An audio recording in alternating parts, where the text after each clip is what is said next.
Okay, so here's fractions. And this is basically what you have to know about fractions. It's not that hard. Okay? Find a common denominator, add the numerators. There's good sense behind it. Okay.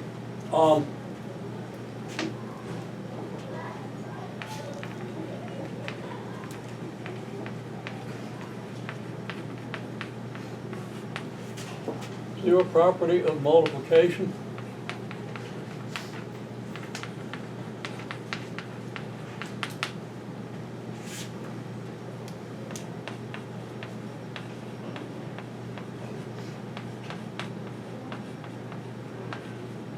The product of a bunch of numbers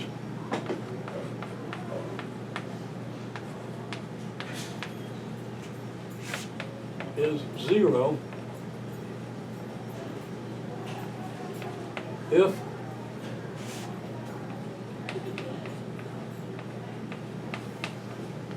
at least one of them is zero, at least one of the numbers, right? I can read a more formal. Now, this is as formal as you get. You can read a less formal definition if you want. Okay. There's more to it.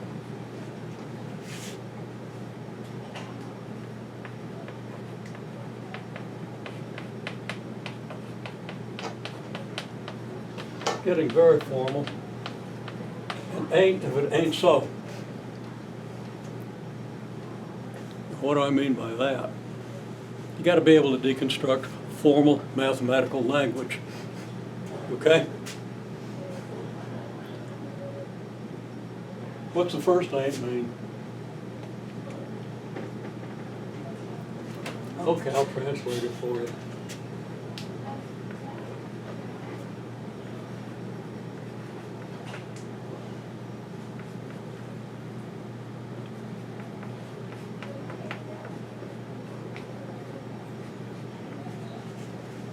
Grammatically, that's exactly what it means. If you accept ain't as a grammatical word. In formal mathematics, you got to accept it. Just kidding. Okay. Now, what's this ain't mean? This ain't means it ain't. What's it? It refers to the statement up here that at least one of them is zero. Okay? You get an English teacher to analyze this for you, see if I'm telling you the truth. Okay? So this ain't means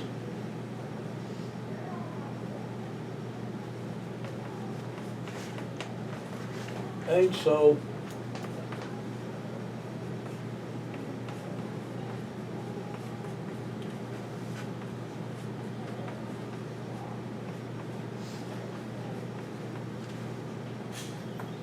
but at least one of them is zero.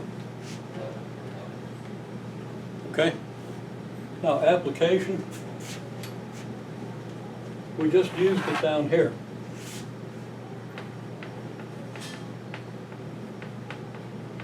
Well, I got it.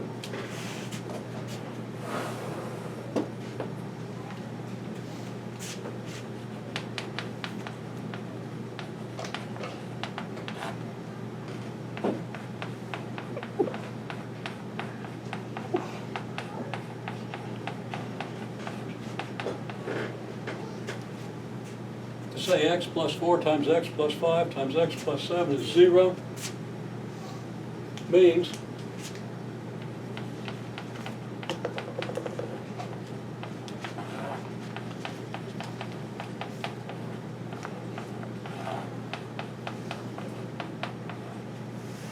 x plus 4 is 0, or x plus 5 is 0, or x plus 7 is 0.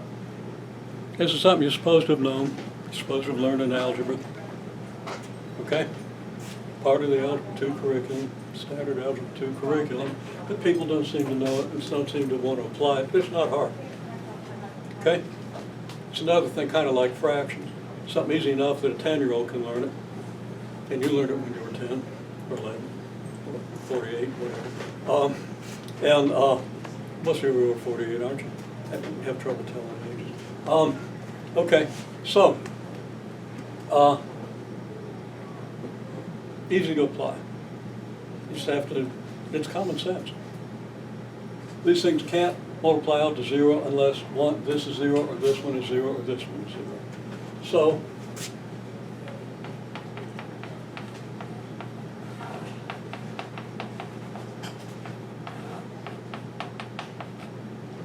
okay, so the solution set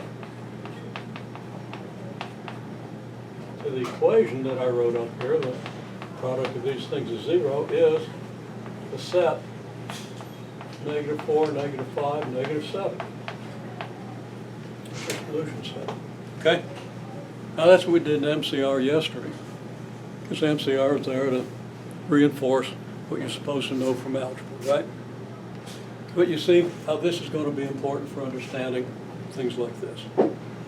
Okay? Understanding when that denominator is 0. Okay? Make sense? So review the MCR videos if you need to. I think most of you pretty much understand what you just saw and are going to be able to solve the problems that I give you. But if you can't, that's where you look, and to what I did here. Okay? Good.